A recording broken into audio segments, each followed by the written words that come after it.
bottled drink. Okay, but I want to let you see the format, so at least something visual that you know you can work towards. And why is it A quality? Okay, and I didn't edit anything. This is purely for my students. So if they can do it, you can do it.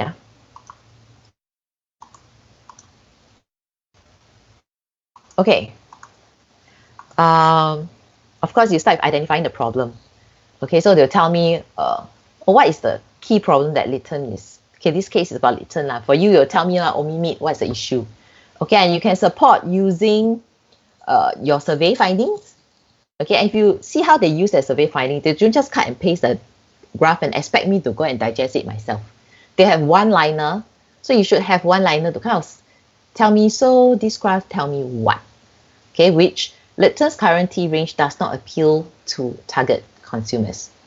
Okay, so it kind of concludes, tell me what this graph is telling me to do. Don't just cut and paste the graph for me to see, okay? Then they also say, another problem that they're facing is what. Okay, because you only have, if you identify what's wrong with Lytton as a whole, right, then you can know what recommendations you want to follow, right? And if you haven't yet follow your Omimid Facebook and Instagram, please go and do it, because if you don't know what they're doing, it's very hard for you to recommend. Okay, then they continue, tell me what's wrong, support with the survey, blah, blah, blah. Okay, then situation, they did a pastel. Okay, looking at Singapore environment. So you should do pastel on Singapore environment, yeah? Okay, then of course it follows to the SWOT. And okay, this one, remember your survey is actually very limited, 10 to 15 question max, right? So, but there's a lot of other information out there on the internet. So use secondary research to back yourself up, okay, to tell a story. Okay, then of course SWOT strategies. And your strategies should align with subsequently or your 4P strategy. Okay, don't contradict lah. Otherwise very funny, right? In front you tell me you want to do this, and behind a different story. Okay. Competitor analysis. So you should know your competitors well. What price are they selling, right, etc.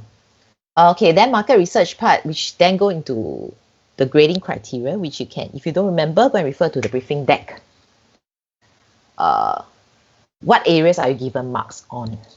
Okay, so this one research objective and all, I think you have done it in lesson 5 already, because you're working on the same problem, lesson 5 on Omimid, right? So all this should be already be in. Okay, your research plan as well. Lesson 5 you submitted that. Okay, so just put it in your deck. The next to know is your target market, right? If you look at all the 4Ps, the key is knowing your customers, who you are serving. Okay. You can use this. You don't want to use this, that's also fine.